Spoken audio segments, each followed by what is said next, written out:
Lady Diana, dont on commémore ce jeudi 31 août les 26 ans de la mort, a grandi dans un foyer brisé. Sa mère, Frances Burke Roche, n'a que 18 ans lorsqu'elle épouse le comte Edward John Spencer, âgé de 30 ans, en 1954. Leurs noces sont l'événement mondain de l'année, les époux étant issus de deux branches proches de la couronne. De leur union naissent 5 enfants, Sarah, Jane, John, mort-né en 1960, Diana et Charles, désormais 9e comte Spencer, en charge du domaine d'Altorau, sur lequel sa fratrie a longtemps vécu et où repose depuis 1997 sa sœur aînée. Mais malheureuse en ménage, Frances voit son mariage peu à peu se déliter, sous les yeux de sa progéniture qui assiste à ses violentes disputes avec leur père. À bout, la jeune femme prend, à 33 ans, la décision de sa vie en quitter la maison pour fuir avec son amant. L'homme pour lequel elle quitte mari et enfant est un homme d'affaires australien également marié et se nomme Peter Shankid. N'ayant pas réussi à obtenir la garde de ses 4 enfants, Frances Roche officialise cette nouvelle relation par un mariage, quelques mois seulement après son divorce d'Edward Spencer.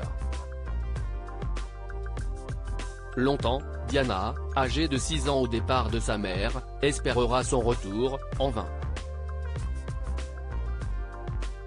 Quand elle faisait ses bagages avant de partir, elle a promis à Diana qu'elle reviendrait la voir.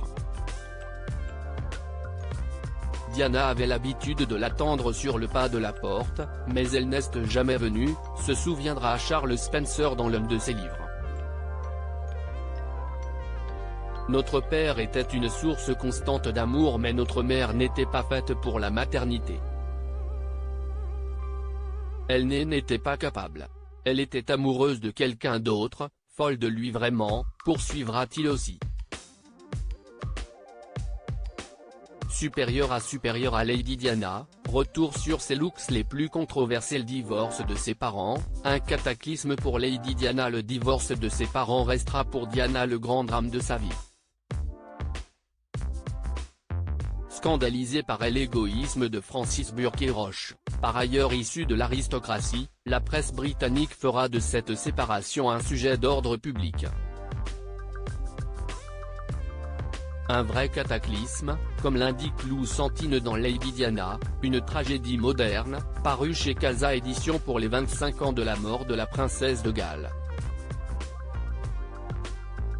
La future épouse de Charles III se construira donc sa mère et mettra des années à lui pardonner.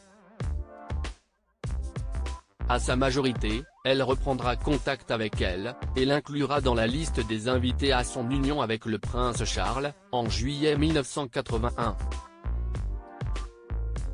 Mais le mariage du siècle restera un mauvais souvenir pour la jeune épouse, qui se révélera les dessous de la cérémonie dans son autobiographie, signée Drew Morton et publiée en 1992. Ma mère m'a terriblement déçue lors du mariage, elle n'arrêtait pas de pleurer et disait qu'elle ne supportait pas la pression, relatera-t-elle. Peut-être Frances Burke Roche percevait-elle dans cette union le reflet de son propre échec, après s'être elle-même essayée au jeu des mariages de convenance? Toujours est-il que Diana cesse d'adresser la parole à sa mère à la même époque. Ce n'est qu'au début des années 1990, alors que Frances divorce pour la seconde fois et que Diana se sépare de Charles, que mère et fille se réconcilient. Mais cette accalmie sera de courte durée. En 1992, Diana arrêta définitivement de parler à sa mère, considérant que celle-ci s'impliquait trop dans ses histoires de cœur. Crédit photo, agence.